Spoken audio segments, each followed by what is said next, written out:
السلام عليكم ورحمة الله وبركاته. الحمد لله رب العالمين والصلاة والسلام على أشرف الأنبياء والمرسلين وعلى آله وأصحابه أجمعين. أما بعد فأعوذ بالله من الشيطان الرجيم. بسم الله الرحمن الرحيم.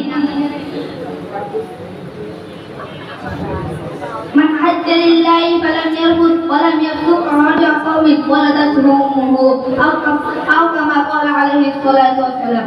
ঐতিহ্যবাহী বিদ্যাপীঠ ঢাকার সংগঠন আজকের এই ঈদুল আজহা পূর্ব বক্তৃতা সেমিনারে আমার বিজ্ঞ বিচারক ও সুদক্ষ পরিচালক এবং আমার সামনে উপবিষ্ট বাংলার প্রত্যন্ত অঞ্চল থেকে একজায়গায় এসে এসে ছাত্র ভাইরা সকলকে জানাই আন্তরিক মুবারক শুভেচ্ছা ও অভিনন্দন। প্রিয় উপস্থিতি, আজকে আমার আলোচ্য বিষয় হচ্ছে হজের ইতিহাস ও তার ফজিলত সম্পর্কে। সময় সংক্ষিপ্ত হওয়ার কারণে আল্লাহ চাইতো উক্ত বিষয় কিঞ্চিত পরিমাণে আলোচনার চেষ্টা করবো ইনশাআল্লাহ। প্রিয় উপস্থিতি, প্রথমে আলোচনা করা যাক হজের ইতিহাস সম্পর্কে। মহান আল্লাহ তাআলা পৃথিবী সৃষ্টি করা 2000 বছর পূর্বে বাইতুল্লাহ শরীফের স্থান নির্ধারণ করে পানির উপর ফেনার ন্যায় ভাসমান রেখেছিলেন। অর্থাৎ সর্বপ্রথম ফেরেশতাগণ বাইতুল্লাহ শরীফ নির্মাণ করেন এবং তার তওয়াফ করেন।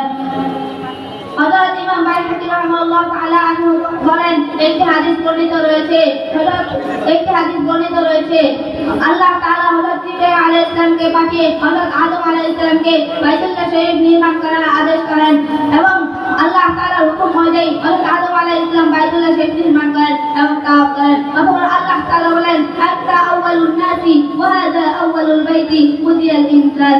অতঃপর হযরত নূহ আলাইহিস সালামের জমানায় মহাপ্লাবনে কাবা শরীফ বিধ্বস্ত হয়ে পড়ায়। পরবর্তীতে জনমানব হিংসান্তে হযরত ইব্রাহিম আলাইহিস সালাম সপরিবার হিজরত করে প্রভুর প্রেমে উজ্জীবিত হয়ে কাবা পুনরায় নির্মাণ করেন। যখন কাবা নির্মাণ কাজ শেষ হলো তখন আল্লাহ তাআলা হযরত ইব্রাহিম আলাইহিস সালামকে নির্দেশ দেন তিনি যেন মানুষকে এই ঘরে তাওয়াফ করার জন্য আদেশ করেন। তখন তিনি যেন মানুষকে এই ঘরে তাওয়াফ করার আদেশ করেন।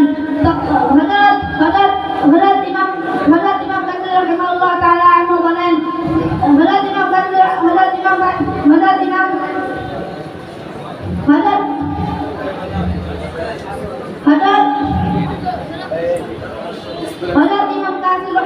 তাআলা আনহু বলেন, হযরত ইমাম কাসির রাহিমাহুল্লাহ তাআলা তার তাফসীর গ্রন্থে লেখেন, তখন হযরত ইব্রাহিম আলাইহিস সালাম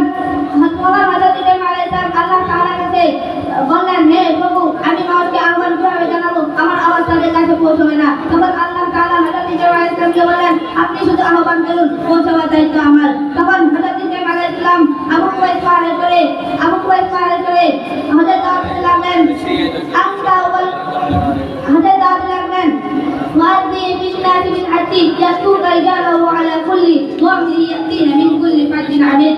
অর্থাৎ আপনি বলে দিন মানুষের হেঁটে অস্ট্রেলিয়াতে আসে অথবা সকল ধরনের দুর্বল স্তর হয়ে পৃথিবীর দূর দূরান্তের পথ থেকে তারা উপস্থিত হতে পারে তাদের কল্যাণময় স্থানে। প্রিয় উপস্থিতি, হজের সূচনা ইসলামের পূর্ব থেকে চলে আসছিল।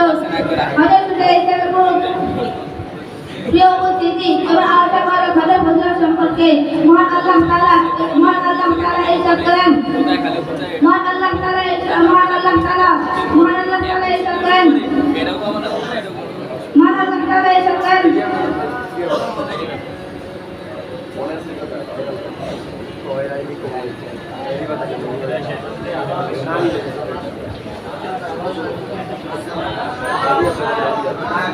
আসসালামু আলাইকুম ওয়া রাহমাতুল্লাহ।